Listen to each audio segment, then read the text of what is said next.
The Xinjiang Mandarin dialect. 老新疆话。 Numbers.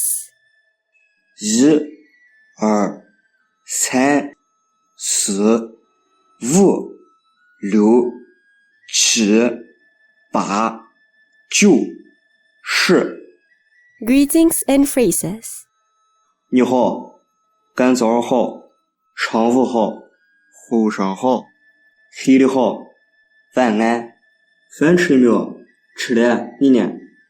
你咋呢？你咋样？我作家，不好意思。很好。你是哪儿人？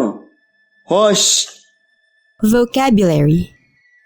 叠叶子，小坡，雷瓜子，很厚，鹅索，米毛，盖枝子，皮鸭子，自然。The parable of the prodigal son.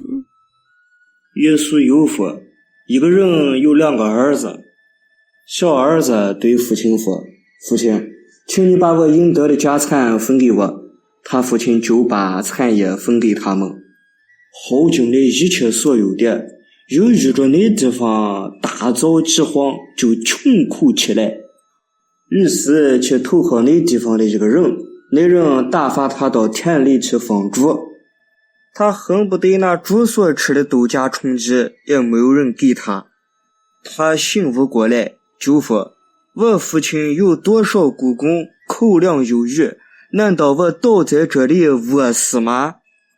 我要起来到我父亲那里去，向他说：父亲，我得罪了天，又得罪了你。从今日后，我不配成为你的儿子，把我当做一个雇工吧。”于是起来往他父亲那里去，向里喊冤。他父亲看见，就动了慈心，跑去抱着他的跟上，连连与他亲嘴。儿子说：“父亲，我得罪了天，又得罪了你，从今日后，我不配成为你的儿子。”父亲却吩咐仆人说：“把你上好的袍子快拿出来给他穿，把你盖子戴在他指头上，把鞋穿在他脚上，把你肥牛犊牵来宰了，我们可以吃喝快乐。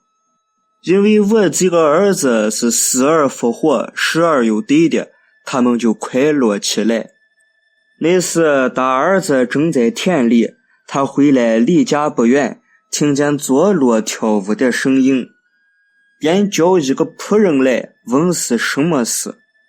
仆人说：“你兄弟来了，你父亲因为对他无病无灾的回来，把牛犊宰了。”他儿子却生气，不肯进去。他父亲就出来劝他。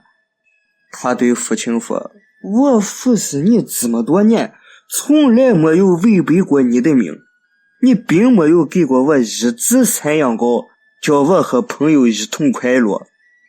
但你这个儿子和长期同经了你的产业，他一来了，你倒为他宰了肥牛犊。”父亲对他说：“儿啊，你常和我同在，我一切所有的都是你的。可是你这个弟弟是死而复活，失而复得的，我们为他设宴庆祝是应该的。